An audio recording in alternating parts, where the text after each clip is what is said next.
वहीं ज़ेब्रास की नजरें बहुत तेज होती हैं। टोपीज पास में ही है। निगरानी रखने में टोपीज माहिर हैं। शिकारी की भनक लगते ही वो सभी को तुरंत खबर कर देते हैं।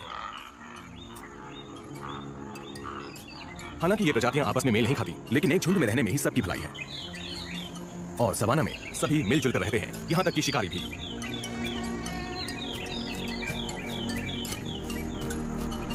समूह में रहने से सुरक्षा कुछ हद तक ही मिलती है। अपने जीवन के अनुभवों को बांटना प्रत्येक जीव अपने दादा दादी, माता पिता और भाई बहनों से सीखता है। और ये आज नहीं, हजारों लाखों सालों से होता चला आया है। समूह का कोई भी सदस्य किसी और ढंग से जीने की कल्पना नहीं कर सकता। एक समूह में रहते हुए ये सभी जानवर आपस में रिश्ते बना लेते हैं। ये नर विल्डबीस्ट जमीन पर संकेत के रूप में अपनी गंध छोड़ रहा है। ऐसे ही आसपास की मादाओं से मेल मिलाप की बात चला रहा है, या शायद ही तैयार है एक मुकाबले के लिए।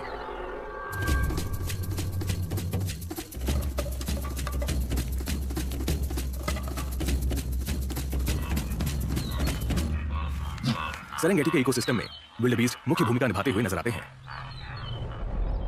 लंबे समय तक ये माना जाता रहा कि हर्बीवोर्स की आबादी शिकारियों के हाथों में ही थी, पर हाल ही में एक रिसर्च द्वारा पता चला कि सवाना में जैसे जैसे विल्डबीस्ट की आबादी बढ़ती गई, शेरों की तादाद भी बढ़ती गई। खाने की मौजूदगी की मात्रा से तय होता है कि किसी प्रजाति की तादाद घटेगी या बढ़ेगी। खुशकिस्मती से यहाँ चलने के लिए खुली जमीन है, और जहाँ ज्यादा खुला और हरा इलाका होगा वहाँ होंगे ज्यादा विल्डबीस्ट, जिसका मतलब शेरों के लिए उनका शिकार करना आसान हो जाएगा। लेकिन इस इकोसिस्टम में विल्डबीस्ट का महत्व इससे कहीं ज्यादा है। इस वक्त जब ये विल्डबीस्ट खाना खा रहे हैं, दूसरी ओर लाजवाब प्रक्रियाओं की शुरुआत हो चुकी है।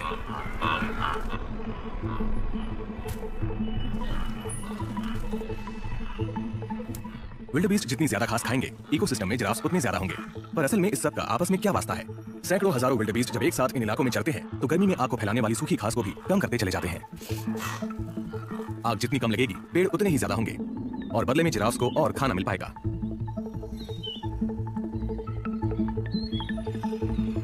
गजेल्स भी घास खाते हैं, लेकिन वो खाने के लिए विल्डबीस्ट का मुकाबला करते हैं। इसलिए विल्डबीस्ट जितने ज्यादा होंगे, इकोसिस्टम में गजेल्स उतने ही कम होंगे।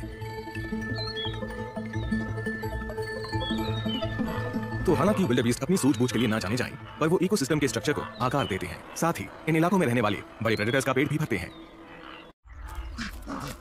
शेर शिकार करते हैं क्योंकि भूख उन्हें भी लगती है, जिस कारण विल्डबीस्ट लगातार परेशान रहते हैं।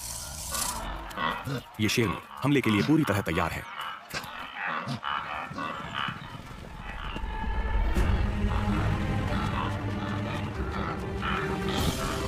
झुंड में रहकर शिकारी से दूर भागने में शिकार होने की संभावनाएं घट जाती हैं, और इसलिए ज्यादातर खुले मैदानों में शेरनियों की शिकार की कोशिशें नाकाम हो जाती हैं।